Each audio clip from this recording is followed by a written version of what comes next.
Welcome back to the thunderwizard.com YouTube channel, and on this video I am going to repost the audio from an interview that has just come out from UFO Chronicles podcast.com. This interview was done a few months ago. I believe it was probably in March. I believe March is when I did this interview.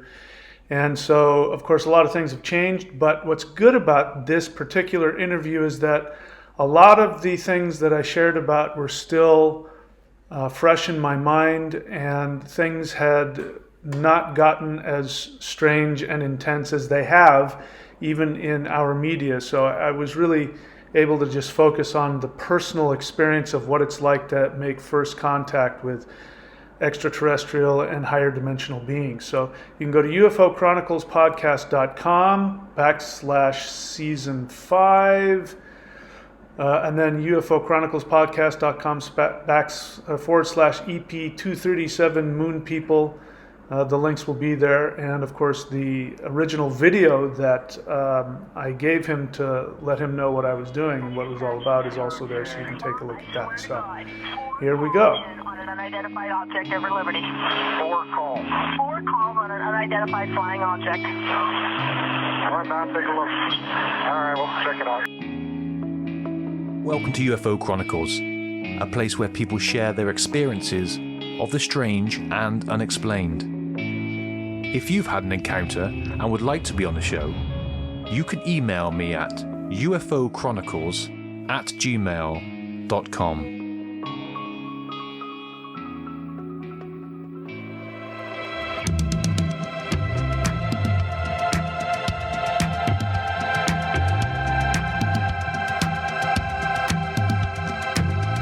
Hello everyone and welcome to the show. How are you all?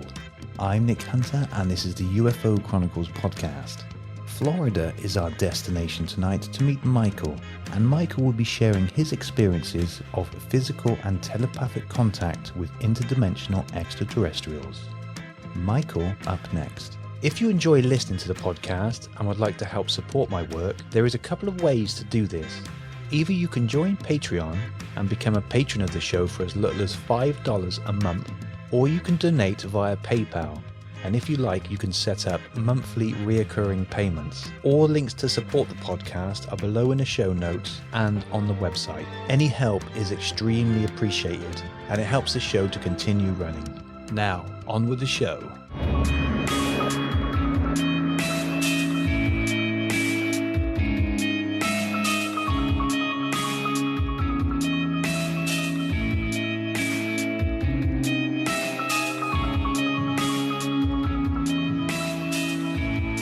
Hello, Michael. Welcome to the show. Thank you for having me. It's a privilege. Thank you for joining us today, and you're calling from Queensland in Australia. Yes. Beautiful Queensland. Beautiful Queensland indeed. We've got a lot of listeners that way. Now, Michael, you have some experiences to share with us involving physical and telepathic contact with ETs. Would you like to start at the beginning, please, sir? Yes, thank you. So, as a little kid, I'm going to go back a little bit because it'll come together later. But as a little kid and up into my adulthood, I had a lot of supernatural experiences, some of which didn't make any sense to me at all. And later on in this, when I tie some things together, it will. And I guess I want people to know that because my experience of extraterrestrials is far broader than maybe what a lot of people might have, seen on movies or heard about. And hopefully I'll be able to explain in depth through my experiences what I think that might be. But I wanted people to understand that this is, for me, has been more than just a strange experience. It's been an absolutely, not only a life-changing experience that continues right up until this very moment, but it ties together all of my spiritual experiences throughout my life up until this point. I'm 59 years old, and I started out as a very religious kid, and was going to go to college to become a minister. I ended up walking away from all of that but I became very involved in esoteric spirituality, qigong, meditation, kundalini yoga, um, lots of other esoteric stuff, which I teach. But when it came to aliens, I didn't really think they existed. I liked the idea of it. And, being as old as I am, my exposure to aliens was the movies, like Whitley Strieber's movie and Fire in the Sky, those kinds of things, where, the typical gray aliens are abducting people and taking them into ships and frightening the hell out of them and doing experiments on them and all of that. That was my understanding of aliens. So I never really believed in it. And up until probably, well, up until my experiences, but up until like the middle of what was going on in the pandemic, if you had asked me about, do aliens exist, I would say, I'm sure they do. But, it's scientifically impossible because they're so far away. Even if they were traveling at the speed of light, they're not going to get to Earth. It's just not possible. And so I wrote that off. And that actually made me comfortable because I could understand it. And during all of the stuff that was going on during the pandemic, I started having this very strange feeling that there was more to what was happening in our Earth than I could put my finger on. And I started thinking more and more about extraterrestrials and did they have something to do with all of the seemingly inexplainable stuff that was going on in the world. And so I started doing some research into aliens and UFOs, and I became afraid again. I started, all the stories came up about abductions and experimentations, and found myself getting more and more frightened about it. But I couldn't shake it. And after doing some research, I came across Dr. Stephen Greer's work, who in the past I had written him off as a nutcase because I didn't believe in any of it. And I thought he was just, looking for attention or whatever. I judged him in whatever way I judged him. But this time I watched his movie, Close Encounters of the Fifth Kind. And I got a different idea of what aliens and ETs were based on that movie. And if any of your listeners haven't seen it, I strongly recommend it. It's extremely entertaining at the very least movie, but I think it's also very informative. So I saw him claiming to have these interactions with these highly spiritual beings that were multidimensional and operating from different dimensions, and that they were highly spiritual. And so the spirit, the spiritual seeker in me got really interested in maybe ETs can teach me deeper, more powerful meditations. And I actually felt guilty, like I'm being greedy. Looking back on it now, it was silly, but back then I was like, I shouldn't be thinking like this. But I said, if I can make contact with the beings he's talking about, I think that I could really expand my spiritual experiences. And so I made the decision that, yeah, this is scary. And the thought of, being abducted by an alien or having them find out where I am, that was frightening to me. But I said, I'm willing to do whatever it takes if the payoff is what I think it is. So I'm willing to do whatever it takes to make this work. And I did something I don't necessarily recommend. I started doing CE5 by myself, which is Close Encounters of the Fifth Kind, which is human-initiated contact with extraterrestrials. It's a very simple protocol. If anybody wants to look it up, they can. I'm sure I'll probably talk about it a little bit in here. But I decided to do it by myself, and I went down to the beach. I was in Florida at the time, and I went down to the beach at night, and I set everything up, and I brought my cell phone video camera, and I put it on a tripod, and I put it over where my chair was, so in case anything happened to me, you'd be able to see it. I expected that some ships were going to appear over the ocean because I'd seen a lot of that happen, in Dr. Greer's movie. That happens a few times. I thought that's what was going to happen to me. I went ahead and did it, and I meditated and did the protocol, which the short version is you get yourself in a meditative state. You imagine yourself going out into space, and you simply send out the mental invitation. Is there anybody out here who would like to interact with me? And for some people, I didn't do this, but if some people have fears of anything negative, you can say something like, are there any beings out there who love me and have my best interest, who would like to interact with me? And so I did that. And I had this kind of fantasy start of unfolding in my head that some beings were going to come, but I didn't. I'm a very rational person, so I didn't really put any stock in it. So I continued to do that. And one of the things you do in CE5 is they use ham radios, the handheld wireless, walkie-talkie radios. And I had these recordings of these tones that are recommended. And the idea is, which I found is not the case, but I'll explain why it's important to do this way.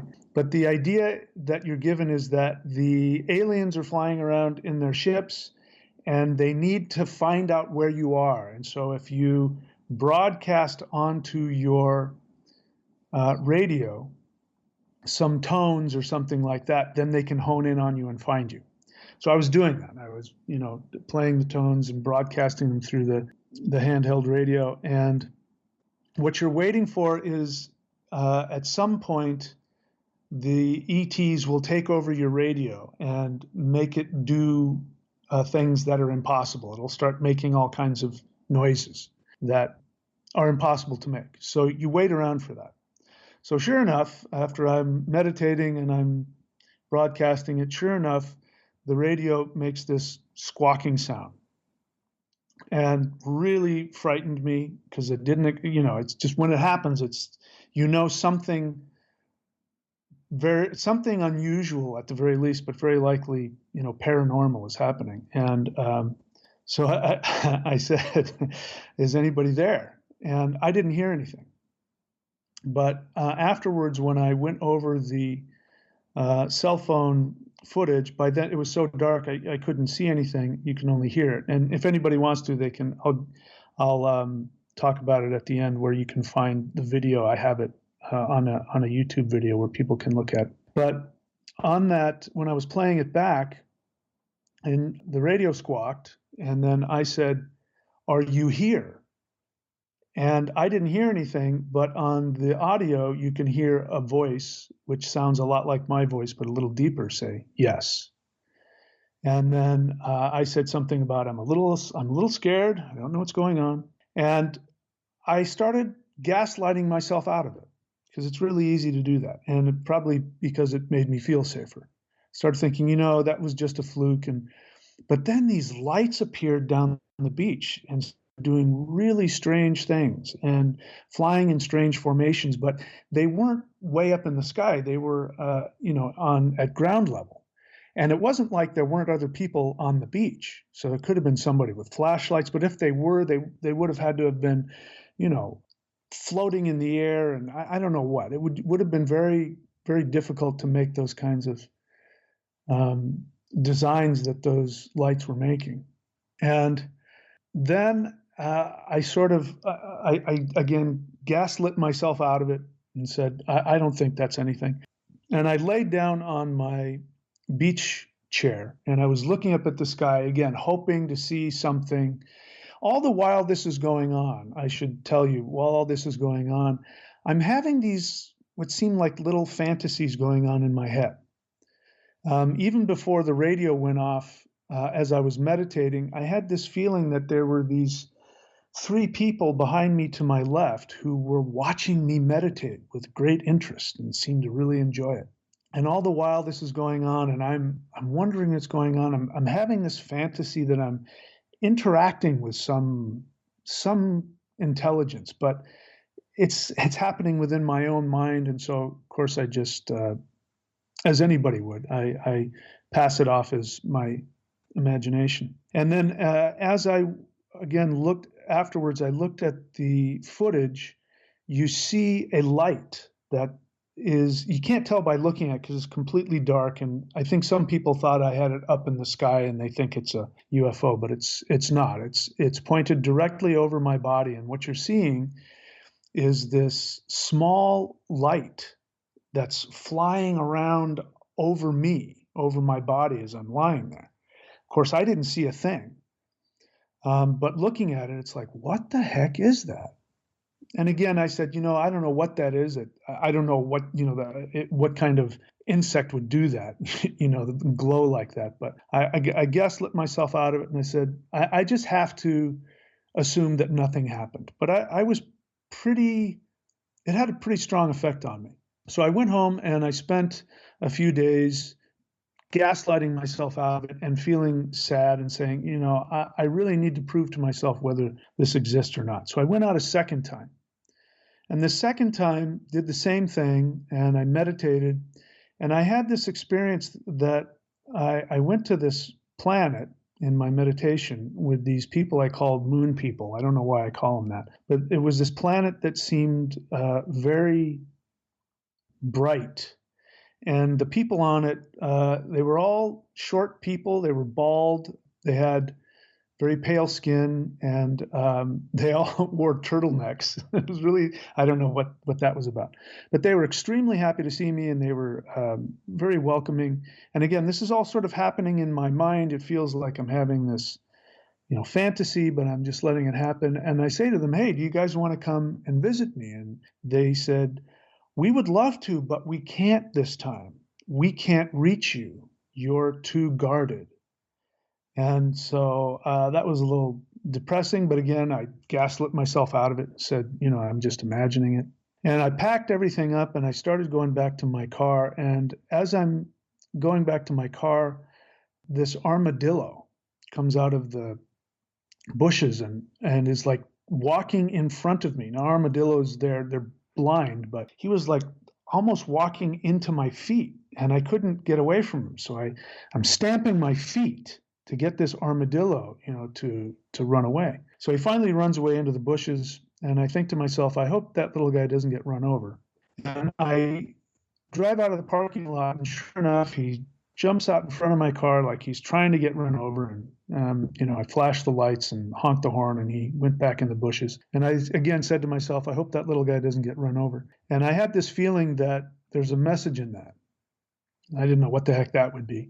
And the next day I was driving down that street, and sure enough, somebody had run over that little guy and cracked him wide open. And, armadillos have those plates, and it's like somebody took a crowbar and just cracked open his plates, and, his insides were all over the road. My apologies for the visual, but I said, that doesn't look like a good sign, and I had this feeling, this is a sign. You need to take notice of this. So a few days later, I said, this is it. I'm going to try one last time. I'm absolutely going to do whatever I can to make contact. And this time I stayed in my house, and I got this on video if anybody wants to see it, and had my cameras rolling, and I had, those little micro cassette recorders. I had that in my pocket, and I went ahead and did the same thing, and I meditated, and this time, as I went out of Earth's atmosphere in my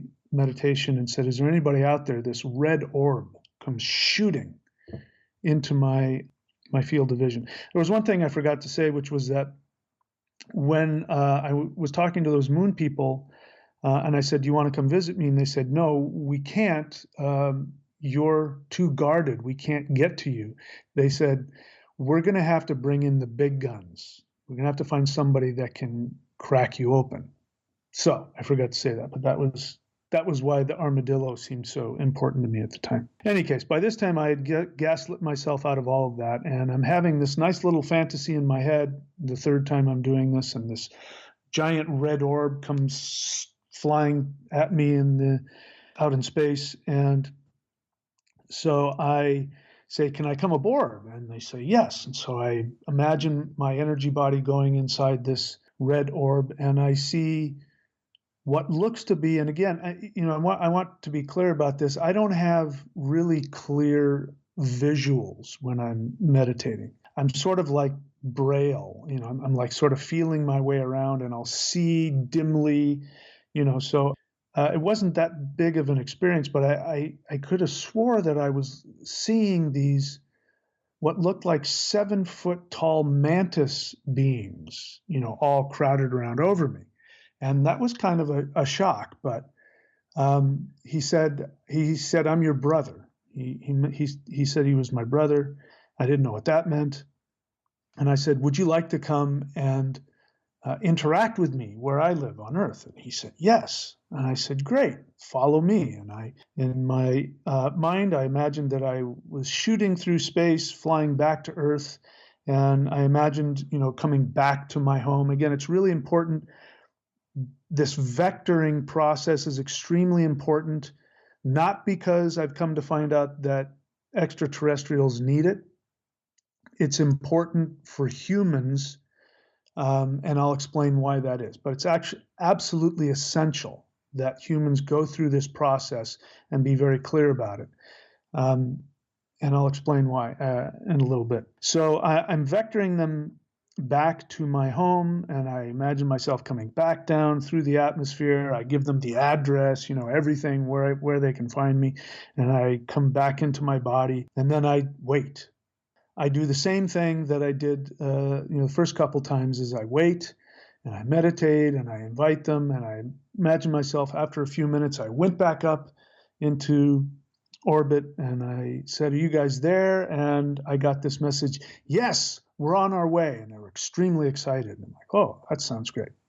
But I have no idea if it's true or not at this time. And so I come back into my body, and I've noticed something that seems to happen almost every time. Not so much now. It's a whole different process now. But in the beginning then, when I was vectoring them to me, I'd start to have this feeling of, I think maybe they're not going to show up. And actually, that's almost a guaranteed sign that they are. As soon as I say, I don't think they're going to show up, that's when they show up. So I say that to myself, and I go, I think maybe he's not going to show up. And right after I say that, I swear it felt like something beamed down from the Starship Enterprise. Again, behind me to my left, I felt this energy, and it sounded like, in my whole energy body. And I felt this very strong energy. And for some reason, I got the image of the color red, a ruby red, electric ruby red color. And then I felt this very warm, pleasant, but powerful energy in my heart center. And I remember looking at the camera, giving it the thumbs up, going, oh, maybe they've arrived. But because I don't understand these beings and what they're doing, I'm, expecting what's going to happen in the movie. So I'm looking up in the sky to see if there's a ship, to see if there's a light. I'm kind of scared. I don't know what to expect. And then again, I'm wondering, maybe they didn't find me. So I start broadcasting into my radio the tones into my my wireless ham radio, and I do that a couple of times, and then the radio goes and it starts making all this noise, and it was a really powerful, it wasn't, first couple of times they just sort of went, like, we're here, like kind of shy. This one was like huge, and my radio was making all kinds of noise, and there was no mistaking it. And I was, again, frightened out of my gourd, because now the fantasy of this, this meditative fantasy of 7-foot mantis beings now is a possible reality. And so, what I've come to find out is that we have two brains. If people are like me, we have like our internal meditative brain, which maybe could be our right brain, and it's we don't really take it that seriously. We enjoy it. It's where we get our inspiration from, but we never really pin it down to anything concrete. So this kind of brought both of these realities together. Like, oh my God, that thing that I was just fantasizing about is real. I just brought it into reality. And as soon as, this is all happening in just a nanosecond, but as soon as I experience that and the radio goes off, I feel what feels like an energetic finger on the top of my head. And all of this energy is going into my body. This Kundalini energy is just, like jolts of energy are going through my body, and I'm freaking out. Not only that, but all of these emotions start coming up. Like all of my unconscious issues from the beginning of my life are now I'm conscious of all of my feelings. And it was very overwhelming. And I was starting to flip out.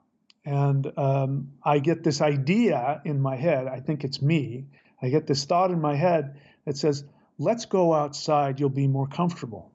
So I was in what's called a Florida room. If anybody knows what that is, it's a room on the edge of the house in Florida that's just basically either windows or screens, so you can be outside and not get eaten by mosquitoes. So I exit the Florida room and I go out overlooking the water feature in the lake in the complex I was in, and I am really starting to flip out. I'm looking up in the sky, looking for ships. I'm not seeing anything. I can still feel this finger on my head, and I'm wondering, is there an invisible 7-foot mantis being? I mean, I'm starting to flip out, and so I hear myself say, because of the abuse I endured from my older brother, I don't feel worthy of this interaction. Can you please help me to feel worthy? And the radio goes off unmistakably in direct response to my question. And of course, all the fear and all of the confusion, as well as all of these emotions, which I just heard myself say something that came out of, from my childhood. And all of this is coming out, and I'm on the verge of, tears. And, I don't do that very well. I'm a wannabe tough guy. It's just not something we do. And I'm like on the verge of falling to my knees and crying. It was just overwhelming. And then I said, then the radio calmed down, and I said, frightened, I'm really frightened. I need some comfort. I need you to comfort me. Again, I don't know where this is coming from. I don't talk like this normally. And again, the radio this time goes off and it won't stop. So the message is very clear. This being is giving me direct responses to my queries, and it's very clear this being is saying you are worthy, and it is comforting. And then, I'm about to jump out of my skin, and again, I get this thought, let's go walk down the street. So I go walking down the street, and the radio's going off the whole time. The whole time the radio won't stop. And I'm starting to dissociate, and I'm looking at the radio, and sure enough, I can see the green light, which says that something is transmitting to my radio. And radios don't, those radios can't make those noises. Nobody else can on another radio make that noise come through the radio. So it's like you start to, it's really hard to talk myself out of this one. So many things are going on. And I don't know how long I'm walking, for a few minutes. And then all of a sudden the radio stops, just abruptly stops. And then I get this, by this time, my energy body has been cracked open, and I'm no longer gaslighting myself. I'm actually being able to tell the difference a little bit between my thoughts and these telepathic thoughts that are coming into me. And when I get to the end of this, I feel this thought come in and say, that's it for now. We'll see you soon. And then all of a sudden the fear leaves, and I feel this peace come over me. Now, what I didn't tell you is that before I did this particular CE5, I did a rune reading. And one of the prominent runes that came through the reading was the rune Yuhwaj, which has a very specific look to it. It looks a lot like a lightning bolt, and it has to do with shamanic initiation, transformation at the highest level. And so I looked down on the sidewalk, and spray painted in red spray paint are 6 Yuhwaj runes. And then it all comes together. This was me getting cracked open. This was me having what I asked for, because I said, I'm going to go to whatever lengths I can to make connection if this is a real thing. And I didn't like that, because I know, for me, the Yuhwaj rune means, there's going to be a pretty big transformation coming, and it might be challenging. And sure enough, that's exactly what happened.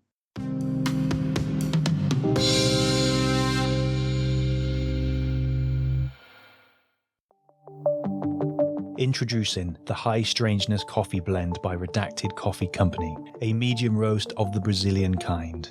This medium roast offers flavours of chocolate and vanilla combined with a distinct fruity taste and a unique sweet floral aroma. The experience of High Strangeness doesn't end there, with a sweet butter aftertaste that doesn't fade as your coffee cools. This coffee regains its flavours all the way through your cup, ensuring it truly is good to the last drop. The veteran-funded, employee-owned Redacted Coffee Company and UFO Chronicles podcast have partnered together to bring you the best coffee on and off the planet. Get 20% off your first order now at redactedcoffee.com/UFO. That's redactedcoffee.com/UFO. Or follow the link below in this episode's description or click on the banner of my website. This podcast is fueled by coffee oozing high strangeness. So what are you waiting for?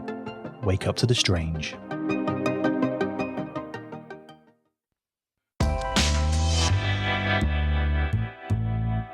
After that experience, I came back home, and I don't know how long it took, but it wasn't long. It was, as I'm going to bed, bear in mind, I'm frightened out of my gourd, and I'm coming into the house, and I'm saying, wherever you are, don't come into my house. Don't don't abduct me. It's my house. You can't come in. And so as I'm lying down to go to sleep, this image flashes in my mind it was as if somebody, took a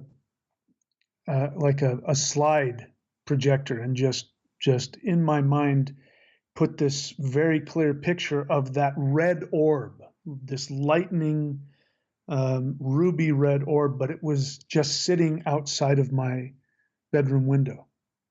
And that freaked me out so bad I had to go outside to look to see if it was there.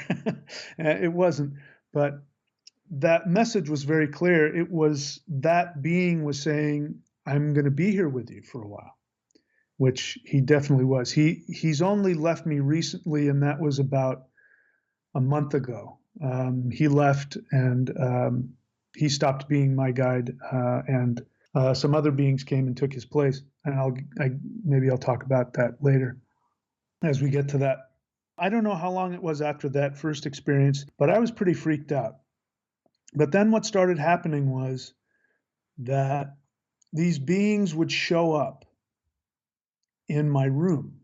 Now, bear in mind, I can't see anything with my eyes, but I'd be lying there with my eyes closed, and you could feel in the room again, this electromagnetic energy comes into the room that is unmistakable. And there's this feeling, and almost you can hear it, and it's like somebody's beaming directly into your room. And if I closed my eyes, I could see the outlines of what looks like these light beings, like, the outlines of, people, but imagine they're made of light.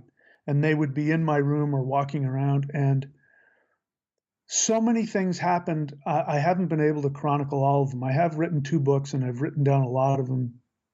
But so many of them, there was just so many I couldn't keep track of all of them.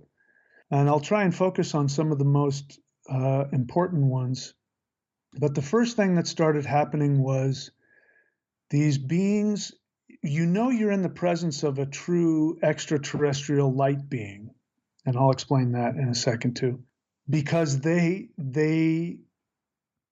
speak to you in the most uplifting ways you can imagine. And they start to tell me who I am in a higher dimensional planes. And it is so grandiose.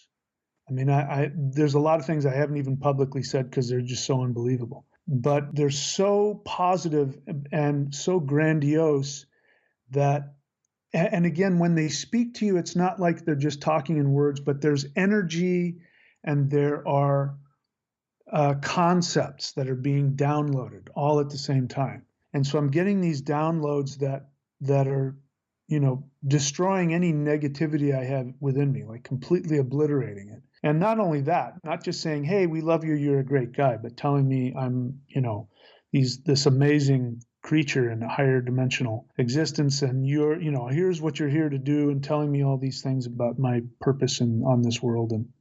And I start to really think I'm losing my mind.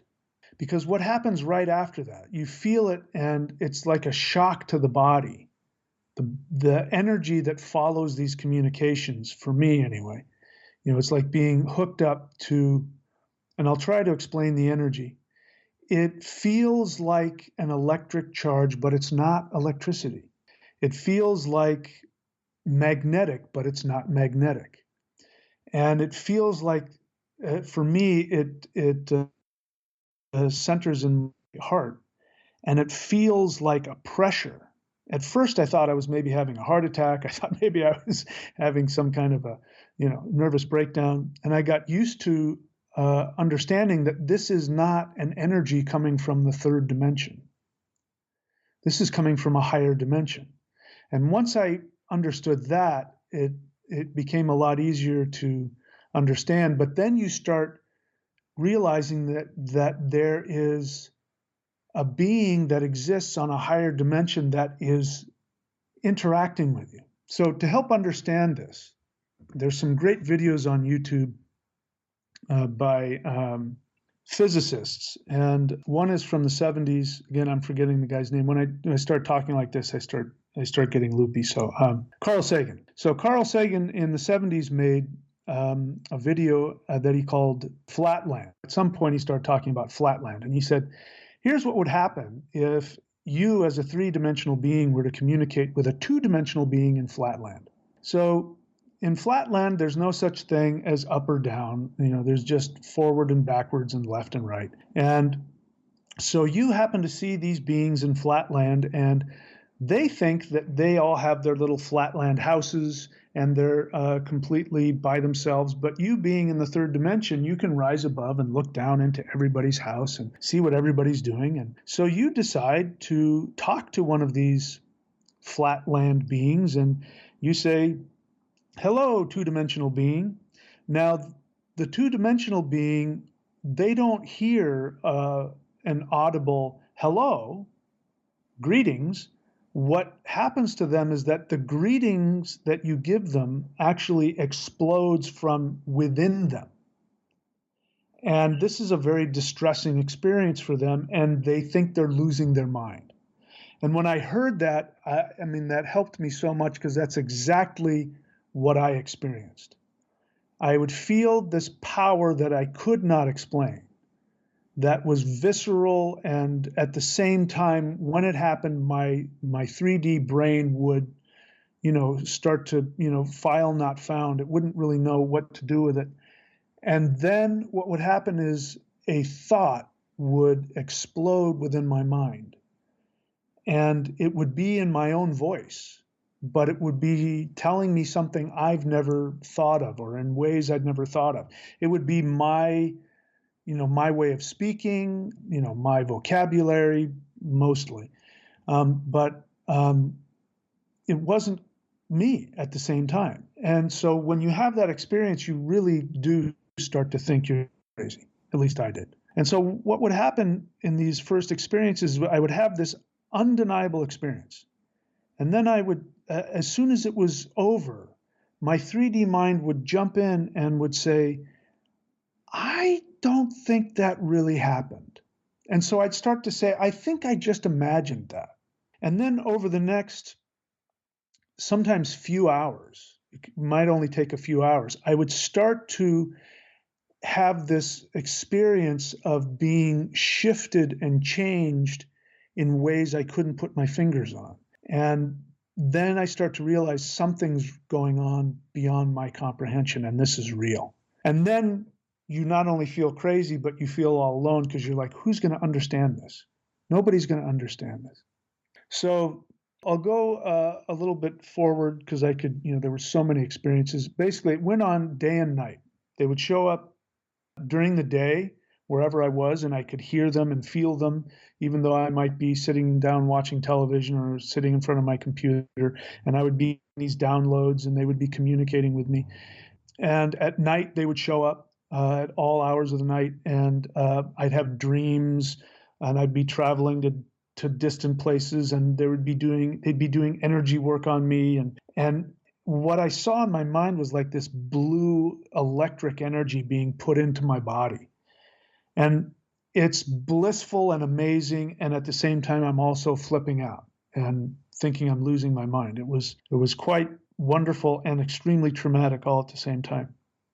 But I kept on asking for it, and I kept on saying, I want this, whatever this is, I want it, and I want to take it as far as it can go. And I kept on asking for it and giving them permission to do it.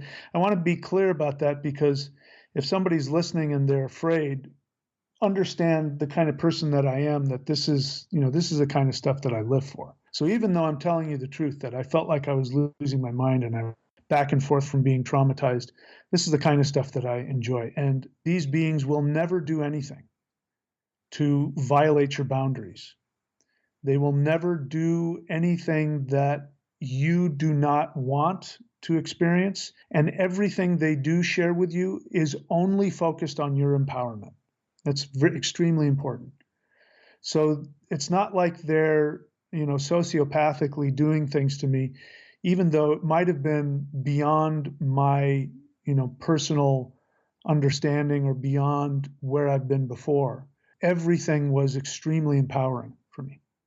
So the next thing I'll jump to is I decided to do another CE5. This time, CE5 is just done from, my bedroom, in the afternoon. I found that the late afternoon into night is the best time to do it. Morning tends to be less, and I think that's because having to do with the electromagnetic things that go on as the sun is rising. So during, when the sun rises, it sends a very powerful electromagnetic field over the earth, as I understand it. And so as you get into the afternoon, that wanes, and that makes it's easier for them to interact with us when the electromagnetic field is weaker. So I decided to do a CE5, and I thought, again, I think it's my idea, but looking back on it, I don't believe it was. But I think that at that time that I have this idea that I'm going to do a CE5, and I am going to interact with only the beings that have a karmic destiny with me. So I don't know what's going to happen. I think I'm going to meet some alien, that knew me in a past life or something. So I do it, and sure enough, they show up, and again, I've got my eyes closed, and in my mind, I see what looks like a gray, your typical gray alien, and he shows up in astral form. And he says, I've brought some people here with me who you need to talk to. And starting from my left side, it is my mother. My mother shows up. Now, my mother's dead. She's been dead for a while. And we have an interaction, and he heals a bunch of wounds. And then my father shows up. And each time a new person shows up, it's moving from left to right. And I may have the order off. I'm in my book, I have it in the correct order. I may have the order off, but we'll just continue that way. So my father shows up. My father was a physicist. He actually worked in the space program and designed and put satellites up into sky during the space race in the 60s. And he says to me, I've been holding on to something that you gave to me before we incarnated. We've been friends for many lifetimes, and you gave me a gift, and I used it. Which helped me as a physicist. And he says, I'm giving it back to you because you need it now. And he gives me something. I don't know what it is. And then my sister shows up, and then my fiance who passed away, and I won't get into all of that, but basically lifetimes of karma gets peeled away. But after this experience with my dad, I start to understand the gift he was talking about, because then I'm no longer flipping out, because I'm understanding what's happening in interdimensional interactions. So I won't take the time to explain it, but I want to get to some really important stuff very quickly, which is where I believe we're going based on what my ET friends have told me. During all of this, I have this lucid dream. One night, I have a lucid dream, and in this lucid dream, I'm walking around in the mountains of Tibet, and it's really beautiful. And I become aware I'm in a lucid dream. And I'm walking around and I see this temple, and there's a bunch of people in front of the temple, and they're waiting for something like a procession or something like that. And there's a bunch of, looks like indigenous drummers there. And I used to drum West African drumming, so I really like that. So I go to watch that. And as this is happening, I look up in the sky and I see this crucifix come out of the sky. It's like something is in the clouds. And I say to somebody, what's in the clouds? Look at the clouds. And I think it's going to be a spaceship, but out comes this crucifix that's made of pewter. If anybody knows what pewter is, it's costume jewelry, really shiny, but really cheap. And it's made of pewter, and there's this crucifix with a Jesus on it, but the Jesus is only half a Jesus. It's like from the navel, he's coming out of the crucifix, and so he's only, partly there. And everybody, when they see it, everybody goes, oh, and there's this big gasp.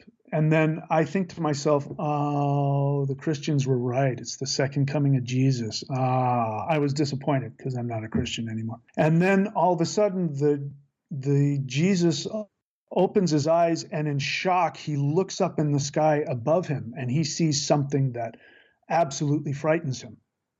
And then I become aware that whatever is coming is even Jesus, is going to be shocked by it. So I woke up from that dream, and I came to the conclusion that there's going to be a worldwide event that everybody will see. It'll be in the sky, and people will think it's the second coming of Jesus, and then very quickly they'll realize that it's not.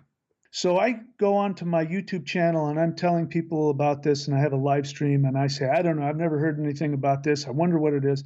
And I tell them that I went and did another CE5, and I talked to my ET friends, and I said, so what is going to happen in this, this worldwide event? Is there going to be a fleet of spaceships that are going to come? And the ET that I was communicating with said, no, there's going to be a solar wave that will emanate from the sun, and there will be a series of waves that will hit Earth, and it will completely change Earth, and all of humanity will be changed. All of, even the consciousness of life on Earth, and the Earth itself will shift up because of these waves of love. And again, after that, I go, that just sounds really hokey. I think I made that up. And so I go onto my live stream and I talk about it, and I said something about a solar wave, and somebody writes and says, no, that's a thing. It's called the solar flash. And I did a bunch of research into that, and I'm like, holy crap. And even as I'm sitting here now, I'm feeling them jolt me. So that's something that's really important to understand, that according to them, and I'm like you, I will find out. But according to them, there is going to be a singular awakening event, which may be very soon. And it will hit the entire Earth, and it will completely shift everything on Earth, everybody's awareness. After this, again, there's a bunch of other things that I won't take up the time. I know I've been talking a long time, but I'm going to get to probably the most profound event that I've had so far. And that is one day, well, let me give you one other one before that. So one day I'm lying on the couch and I'm watching television, and my red orb friend shows up. It's either him or somebody even more powerful than him. And I feel somebody, beams into my living room, and this huge wave of energy goes through my body, and this telepathic message hits me and says, you are a probability. Now, I know a little bit about quantum physics, and I know that, everything is possible, and that, in other dimensions that, there isn't a fixed reality. There's a bunch of possibilities, and, 3D reality is really sort of a concretization of, a possibility. So I say, do you mean that there's infinite possibilities? And again, the same thing, you are a probability. And this message was repeated over and over and over with huge amounts of energy coming into me. And so I said, this must be pretty important.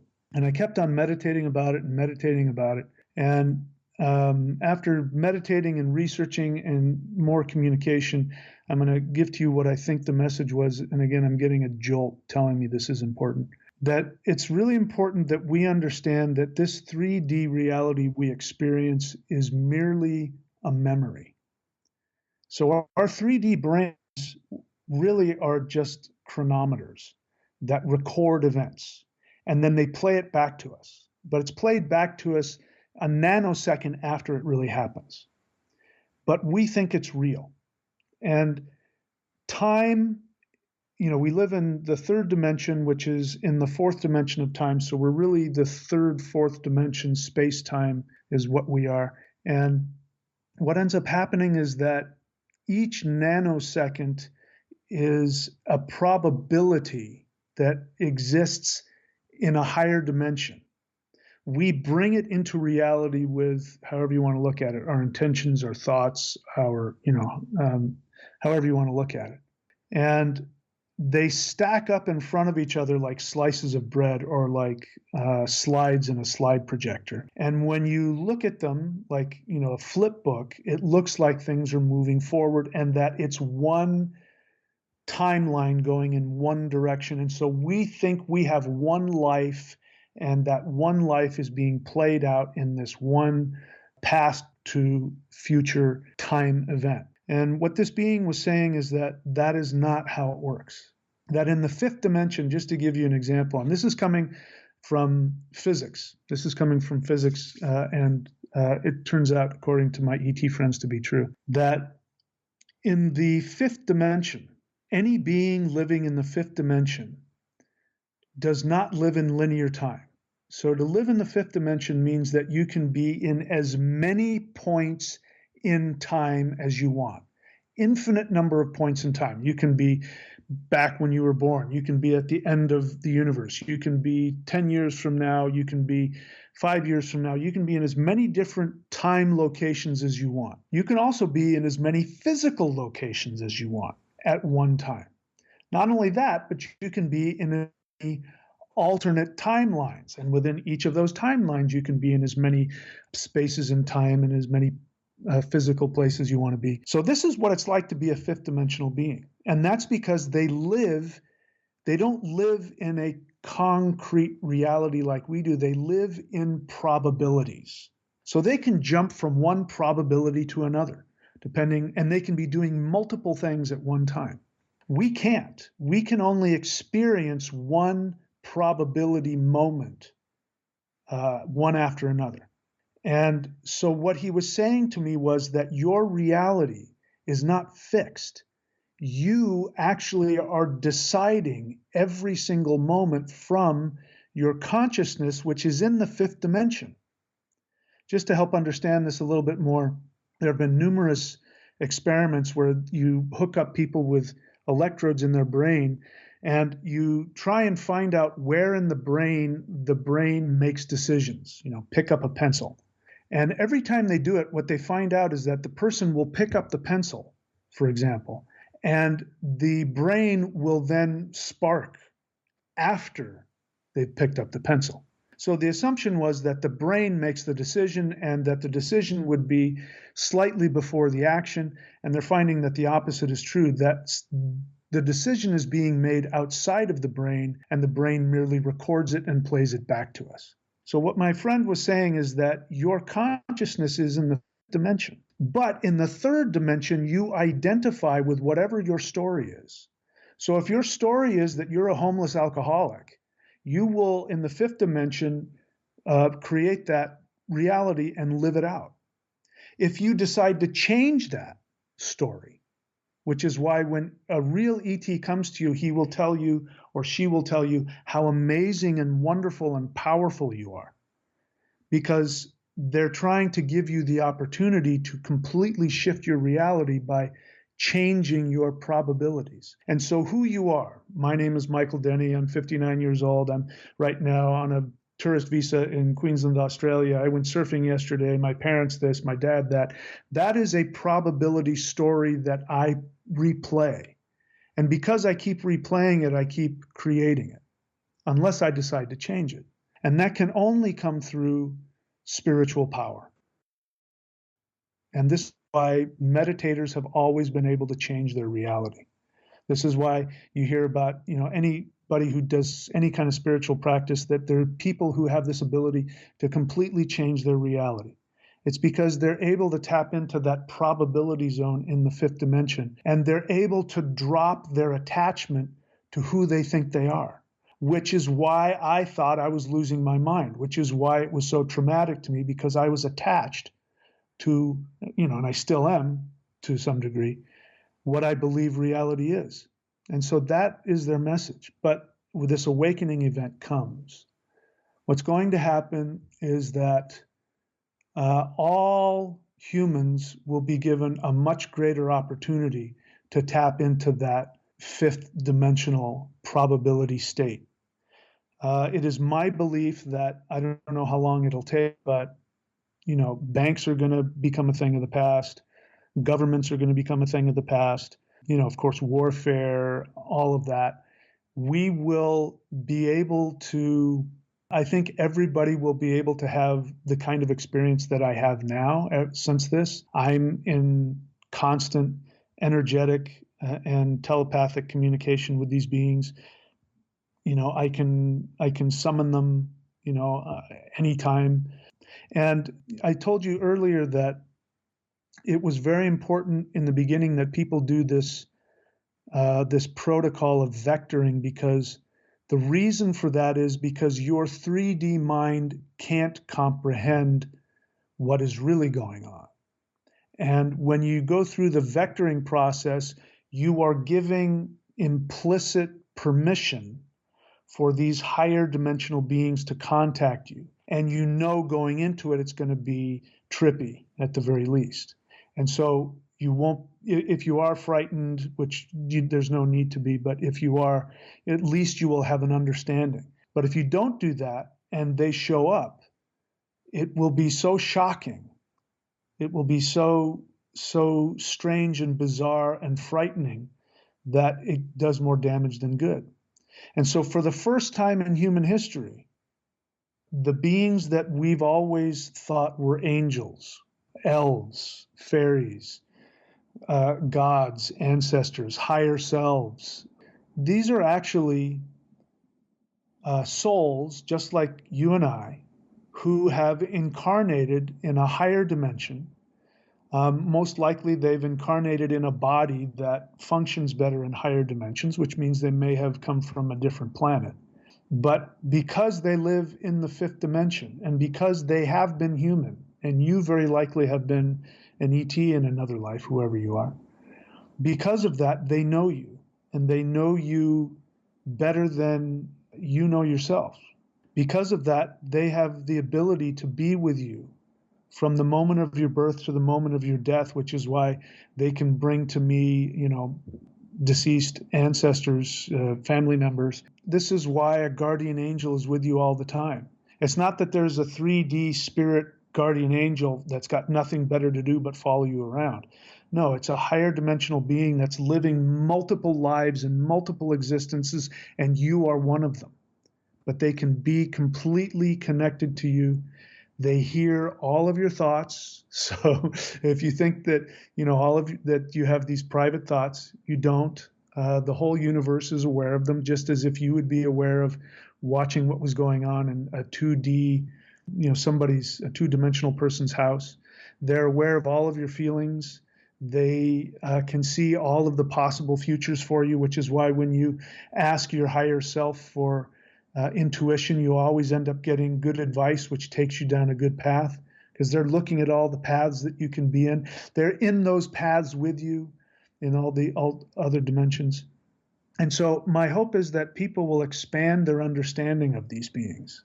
And I won't take up the time in this, but I talk about it in my book, Interdimensional Revolution. But there is a difference between the 3D aliens that take people, that abduct people and experiment on them, and actual extraterrestrials. And I can speak on behalf of all extraterrestrial transdimensional beings. I can tell you categorically that they never abduct. They never have, and they never will. they are you. They are your family. They are your friends. And beings on higher dimensional levels, if it's strange to hear this, but when you feel their love, it is so intense. If you were to feel the full force of their love, your physical body would simply melt. So they only give you a little bit, but it's the most intense love that you could possibly have. And on higher dimensions, it's actually impossible to have any predatory or sociopathic intent. So I just want to tell that to people if they want to reach out to ETs. These are the gods, these are the elves, these are the angels that have always been there with you. And if you want to know the difference between aliens who abduct and ETs that don't, you can watch my channel or read my books. So I mean, there's a lot more I could say, but I know I've gone pretty long, so I'll allow things to wrap up here. I do have a YouTube channel, which is thunderwizard.com, thunderwizard, DOTCOM. You can find that on YouTube. And of course, that's the website as well. And you can find my books on Amazon, Kindle, Audible, Michael William Denny. The two books the first one is Extraterrestrials Are Coming to Earth, is the first one.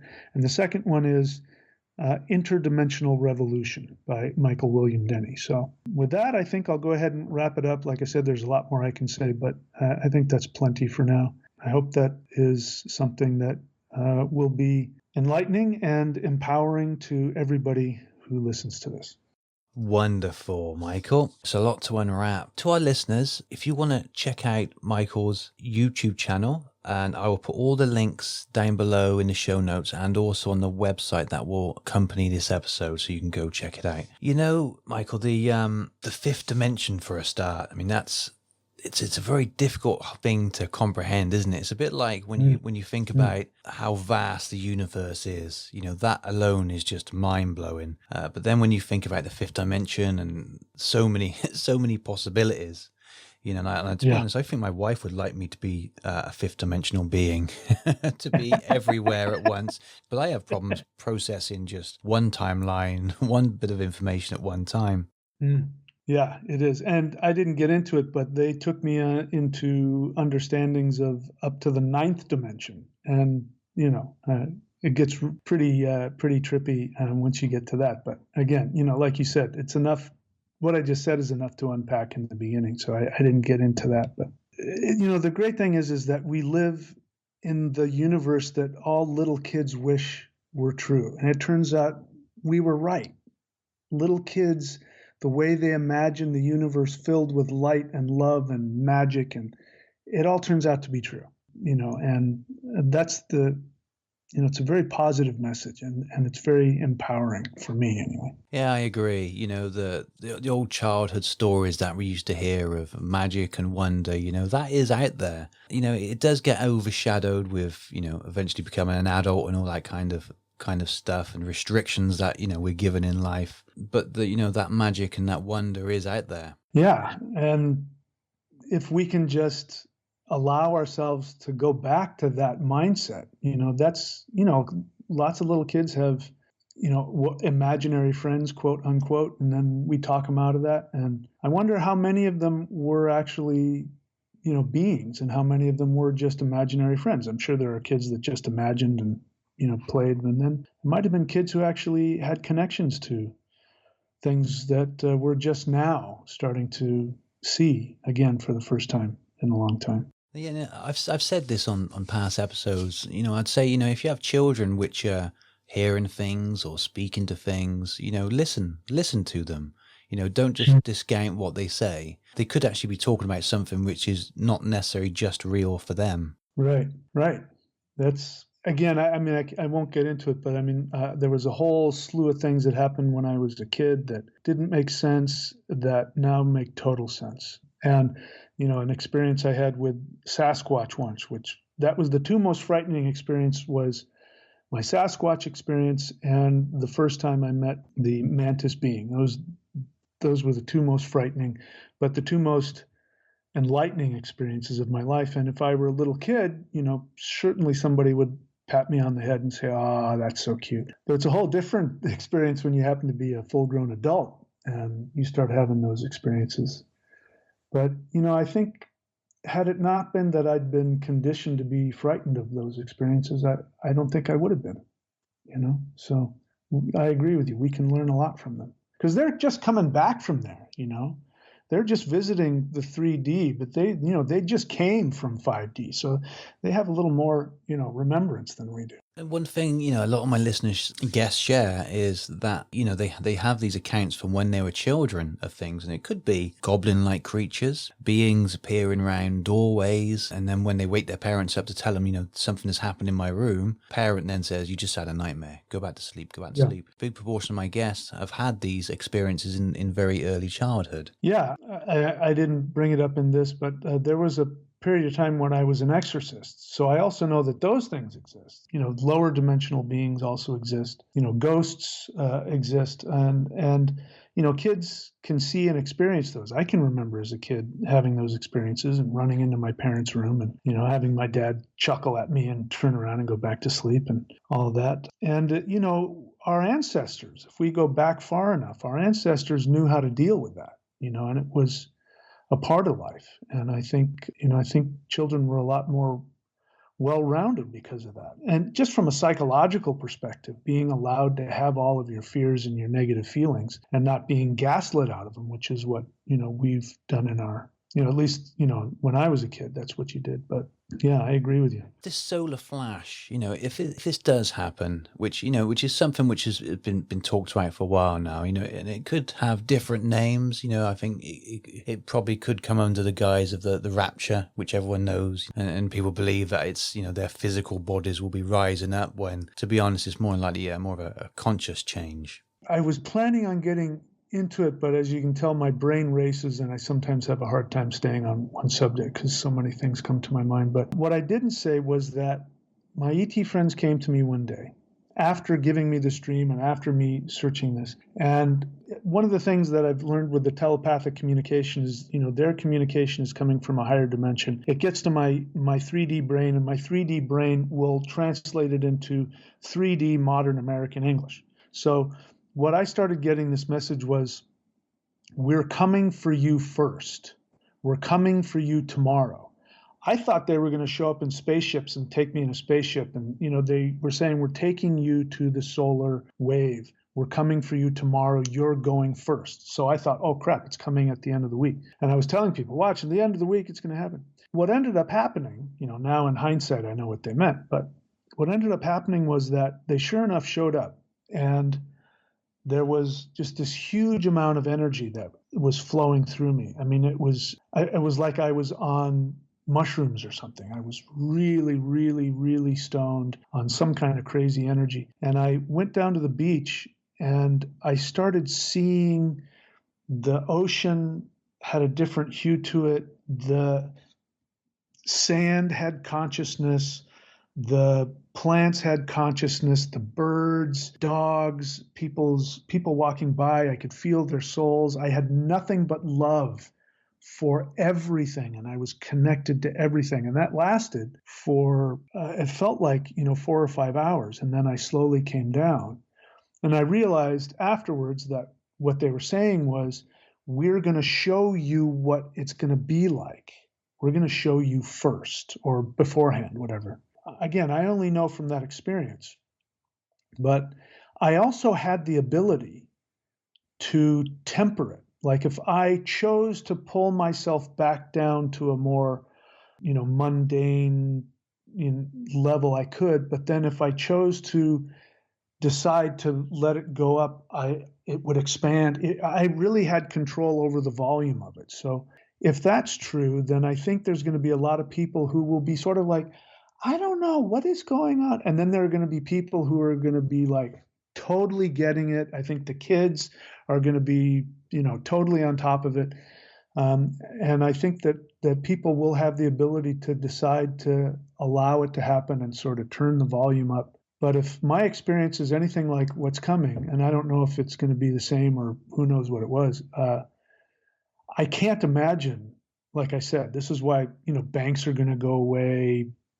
governments are going to go away, armies are going to go away, because there's just no need for any of that. You just have this feeling that you are everybody and everybody is you and everybody's your friend and your family member. And, again, it's like a little kid's fantasy. So that was my experience. And we'll see if in fact that happens. We'll see whatever it's going to be. A lot of people have been feeling there's going to be change. The world does need change 100%. And there is a direct correlation between politics and wars. Yeah. So this is the biggest problem at the minute is that. So I think, if we do end up shifting, I think it's going to be a big surprise for a lot of people. There's going to be a lot of people out there which have kind of already in tuned. They're already in tuned with things like this. They're in tuned with the earth. They're in tuned with things that are going on. A lot of people, not so much. They will struggle. I think that, they're too reliant on things they see and hear, just the natural things around them, as opposed to what other possibilities. Yeah. Well, it'll be interesting. I'm still skeptical. I won't lie to you. I'm still that skeptical, down to earth guy. And what I've learned to do is, I've fully embraced this experience. I still, go after it, but every single communication I get, I take at face value. I've learned to do that. I don't doubt it. I take it at face value, and then I don't get attached to it. Because if I do either one of those two things, I start to lose my mind. So it's just, again, having that childlike attitude of, yeah, the ET said this is going to happen and I believe it. And then you just go on with your day as though nothing's different. So we'll see. And I'm still, there's a part of me going, we'll see. We'll see if any of this turns out to be true. But I sure hope so. Yeah, I mean, as we've seen over the last few years, things have crept up on us and happened that we probably wouldn't have expected to happen.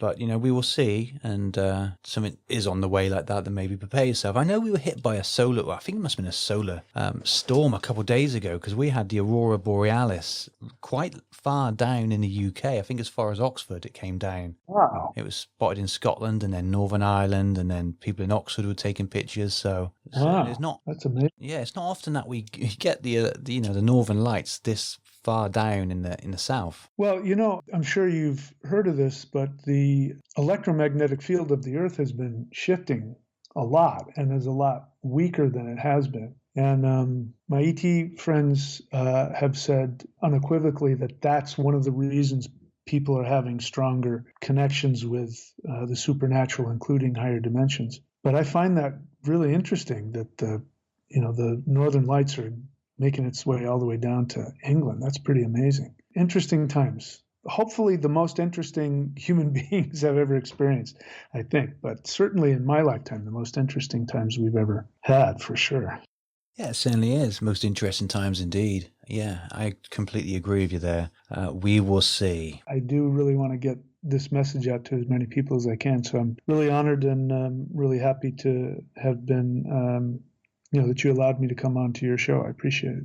Well, let's hope it doesn't happen between now and July. And if it does happen between now and then, for the people who are now open to it and need to, explanations of what they're experiencing, I think it'll be helpful. I think there will be a need for that. There's going to be a lot of people going, what the hell just happened? What's going on? And, I think it'll be helpful. So whether it happens or not, I think it's going to be helpful to people.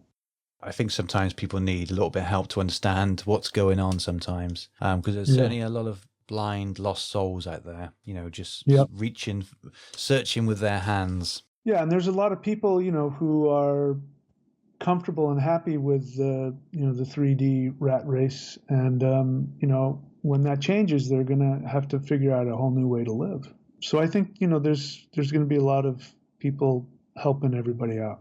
In any case, it was a privilege and an honor and a joy, and I'm really thrilled that you allowed me to come on, and thank you for the work that you're doing. I appreciate it. You're welcome, Michael.